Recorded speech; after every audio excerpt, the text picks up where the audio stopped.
So I'll take you guys back to the start of my fourth year of university. I was super excited to be involved in a lot of extracurriculars, and I had a great group of friends that I had established over the past 4 years. And I was involved in a lot of extracurriculars that I was super passionate about and excited to just dive into the year. So then the second semester of fourth year rolls around, and there are a lot more assignments that started to get piled on at school. There was also a lot of expectations that I had for myself around my extracurriculars. I was organizing a lot of them. At one point in March, I had something that I was organizing or helping with for every week or weekend in March. It was crazy. I also really wanted to hang out with my friends and see them before I was about to leave university. So I was trying to balance everything.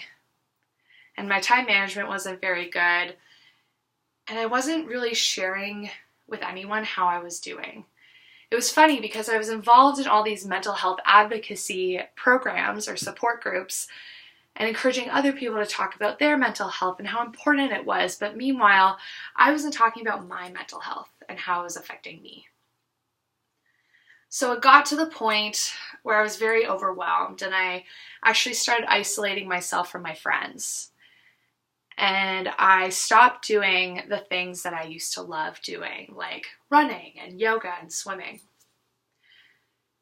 It got to the point where I was sitting at the Jack Summit in Toronto, and we were about to launch into another session about talking more about mental health, and I sat back for a second and I was like, oh my gosh, I can't do this anymore. I am exhausted and I need to go take care of me now. So thankfully they had some counselors that were upstairs and available if anyone needed to talk to. So I walked out the conference room, walked up the stairs, and sat down and talked to a counselor for about an hour on everything that I was going through for the past 8 months. And the weight that I felt lifted off my shoulders as soon as I walked out of that room was like nothing I'd ever experienced before. All of a sudden, it made talking about my mental health with my friends, my family, with strangers in an audience of people so much easier to talk about. I also took away from this experience that you can be a mental health advocate and still struggle with your mental health. That's 100% okay. But that doesn't mean you have to struggle in silence. There are resources and supports out there that do want to support you and do want to help you. And that's a large reason why I'm here today.